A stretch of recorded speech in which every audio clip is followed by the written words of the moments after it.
গরমের দিনে বাঙালিরা সাধারণত ভাতের সাথে প্রথম পাতে তেতো খেতে পছন্দ করে।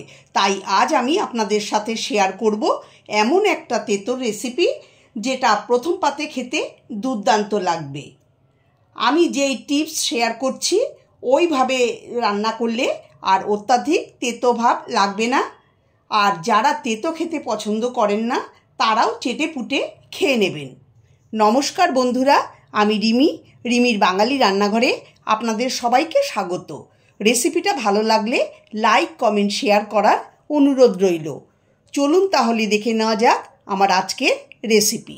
আমি এখানে 4-5টা মিডিয়াম সাইজের উচ্ছে নিয়ে প্রথমে খুব পাতলা সরু গোল গোল করে কেটে তারপর উচ্ছের শক্ত বীজ ফেলে হাফ হাফ করে কেটে নিয়েছি।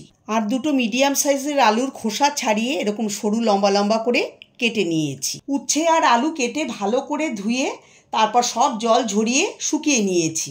উচ্ছে আর আলুর মধ্যে জল যেন না থাকে সেটা খেয়াল রাখতে হবে।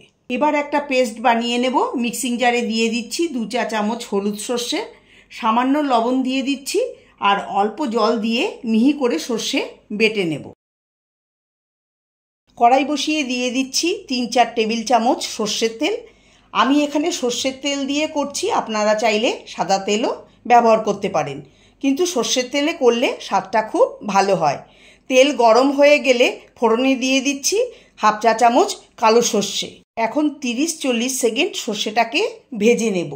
এই উচ্ছে ভাজাতে তেলটা একটু বেশি লাগবে, তাহলে তেতোটা কম হবে আর সুন্দর ভাজাও হবে। সর্ষেটাকে 30 সেকেন্ড ভেজে নেওয়ার পর একটা বড় সাইজের পেঁয়াজ মিহি করে কুচিয়ে দিয়ে দিলাম।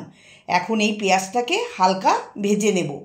পেঁয়াজ কিন্তু খুব বেশি ভাজবো না, প্রায় 2 মিনিট মিডিয়াম ফ্লেমে পেঁয়াজ ভাজার পর দেখুন পেঁয়াজের কালার যখন পাল্টাতে শুরু করবে তখন এর মধ্যে 4টে চেরা কাঁচা লঙ্কা দিয়ে দিলাম।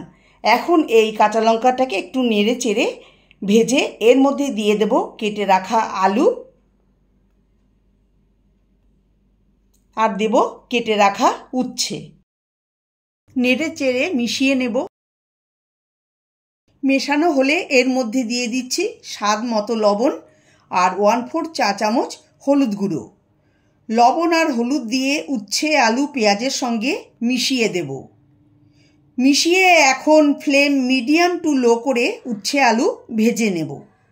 একবার ফ্লেম মিডিয়ামে করে নাড়িয়ে চাড়িয়ে আবার লো করে এরকম ছড়িয়ে দিয়ে ভাজতে হবে, তাহলে ভাজাটা খুব সুন্দর হবে আর উচ্ছের তেতো ভাব অনেকটাই কম হবে। এই উচ্ছে ভাজা আপনারা বাড়িতে ট্রাই করে দেখতে পারেন আমার টিপস ফলো করে। উচ্ছেটাকে আপনারা সরু সরু করেই কাটবেন, তাহলে তেতো ভাব বেশি থাকবে না আর ভাজাও খুব সুন্দর হবে। এই উচ্ছে ভাজায় আমি জলের ব্যবহার করছি না, জল ছাড়াই এটাকে ভেজে নিতে হবে। এইভাবে দেখুন খুন্তি দিয়ে এরকম করে নিয়ে উল্টে দিতে হবে, তাহলে ওই উল্টো পিঠটা ভাজা হয়ে যাবে আর এই পিঠটা ভেজে নেব। দেখুন এইভাবে উচ্ছে আলু পেঁয়াজ ভাজা হয়ে গেছে, উচ্ছে আলু সুন্দর সেদ্ধও হয়ে গেছে। এটা ভাজতে আমার 7-8 মিনিট সময় লেগেছে। এখন এর মধ্যে দিয়ে দিচ্ছি বেটে রাখা সর্ষে। সর্ষেটাকে আমি অল্প জল দিয়ে শুকনো করে বেটে নিয়েছি। এখন হালকা হাতে উচ্ছে আলুর সঙ্গে মিশিয়ে দিচ্ছি। মেশানো হলে দিয়ে দেব সামান্য চিনি, টেস্টটা ভালো হবে তাই দিচ্ছি। চিনি দিয়ে 1-2 মিনিট নাড়িয়ে নেব। এইভাবে উচ্ছে রান্না করলে তেতো ভাব থাকে না বললেই চলে। বাচ্চা থেকে বড় সকলেই চেটেপুটে খেয়ে নেবে। এতটাই টেস্টি হয় যে এটা দিয়েই 1 থালা ভাত খেয়ে নেওয়া যায়। একদম তৈরি হয়ে গেল উচ্ছে আলু ভাজার রেসিপি।